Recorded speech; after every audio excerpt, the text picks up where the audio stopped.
Hi guys, my name's Holly and we're going to take a look at a pro tip, one of the primary pro tips, how to engage your deepest abdominals in and up, which is a foundational muscular action needed for all the Pilates exercises that we're going to do. So have a lie down on your mat. And the first thing we want to do is locate the correct arrangement for your pelvis, because part of abdominal weakness is the pelvis sits in the wrong place. So by putting the pelvis in the right position, we will then be able to access the correct abdominal connection that we're looking for. So have a lie back out on the mat, and then just move your pelvis backwards and forwards. As it moves backwards and forwards, place your fingertips on top of your hip bones, and then roll the hip bones back, and then roll the hip bones forwards.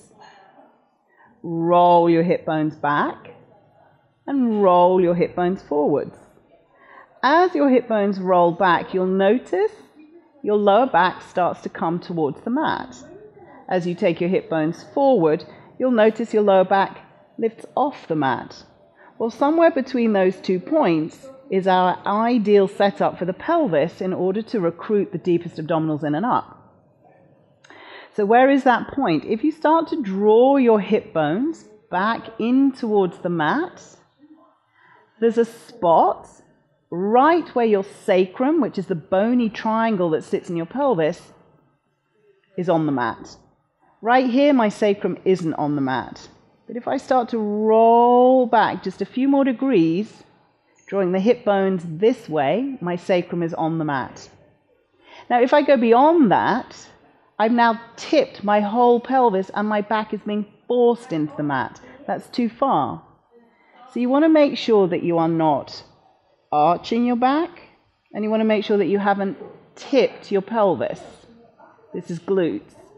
Let's work in a place right where your sacrum is anchored in the mat.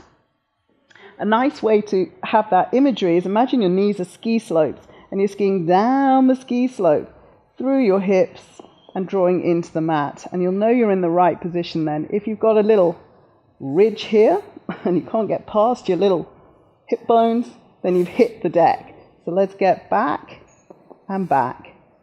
And then from there, you can scoop your lower abdominals in and up. And then make sure the final little part of finding your ab connection is that your lowest rib comes onto the mat. It sets up the whole core connection in the mat. So I may be nicely situated here, but my ribs may be up off the mat. So you want to make sure that your lowest floating rib in the back settles into the mat. So now I have my key bony landmarks. I have my sacrum and my lowest rib. And it's much easier to find the lowest rib and your sacrum if you curl up, which is the first exercise in the 100. So let's have a quick review. Pelvis, where? Draw it just back enough so that your sacrum anchors, that the hip bones are drawing back in towards the mat, but not overly tucked. And then make sure your lowest floating rib is anchored on the mat. Once you have those bony landmarks, all you need to do is scoop, pull your abdominals in and up. And it creates length and what we refer to as lift. Not only you're lifting your lower abdominals, but you'll be firing up and deepening your spinal connection as well. So your spine will start to lengthen over time. So that's pro tip, how to recruit your lowest abdominals in and up.